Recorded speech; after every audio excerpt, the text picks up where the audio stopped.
ఎవరి గొప్పవారిదే? సింగవరానికి వెళ్లే కూడలిలో ఒక పెద్ద చెట్టు ఉండేది. బాటసారులు దాని కింద విశ్రాంతి తీసుకునేవారు. ఓ రోజు చెట్టులో అంతర్భాగాలైన వేర్లు, ఆకులు, పండ్లు నేను గొప్ప కాదు నేనే గొప్ప అంటూ వాదనకు దిగాయి.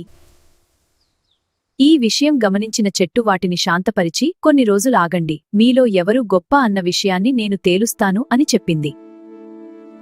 ఒకరోజు ఆ దారివెంట వెళ్తున్న ఓ బాటసారి చెట్టు కిందకు వచ్చాడు. ఆకలితో నకనకలాడుతున్న అతను చెట్టెక్కి పండు కోసుకుని తిని కాస్త తేరుకున్నాడు. అప్పుడు ఆ చెట్టు బాటసారిని, నాలో నీకు ఏ భాగం ఇష్టం అనడిగింది. అప్పుడు బాటసారి, నా ఆకలి తీర్చినా నీ మధుర ఫలాలు ఇష్టం అని చెప్పి తన దారిన తాను వెళ్ళిపోయాడు. కొన్ని రోజులు గడిచాయి. ఒక ఆయుర్వేద వైద్యుడు చెట్టు కిందకు వచ్చి వేర్లను తవ్వి మూటగట్టుకుంటున్నాడు. ఆ చెట్టు వైద్యుణ్ణి, నాలో నీకిష్టమైంది ఏంటి అని ప్రశ్నించింది. నీ వేర్ల ద్వారా ఎంతోమంది రోగులకు వైద్యం చేస్తున్నా, కాబట్టి అవంటేనే నాకిష్టం అనేసి వెళ్లాడు. మరికొన్నాళ్లకు ఓ వృద్ధుడు ఎండకు తాళలేక చెట్టు కింద కునుకు తీసి సాయంత్రం వరకు విశ్రాంతి తీసుకున్నాడు. తర్వాత తన దారిన తాను వెళ్తుండగా, నాలో నీకు ఏ భాగం ఇష్టం?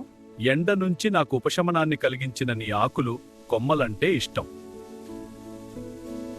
కాని వెళ్ళుంటేనే చెట్టుకు నీరందుతుంది. ఆకులు, కొమ్మలు ఉంటేనే బాటసారులకు నీడనివ్వగలవు. ఇక ఆకలి తీర్చాలంటే పండ్లు కావాల్సిందే. ఇలా నీలోని ఏ భాగాలు వేటికి తీసిపోవు.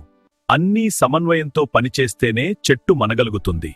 మీ వల్లనే స్వచ్ఛమైన గాలి అందుతుంది, వర్షాలు సమృద్ధిగా కురుస్తాయి అని చెప్పి వెళ్ళిపోయాడు. అప్పుడు చెట్టులోని అన్ని భాగాలు ఎవరి గొప్పవారిదే అనుకున్నాయి. Like, share, subscribe.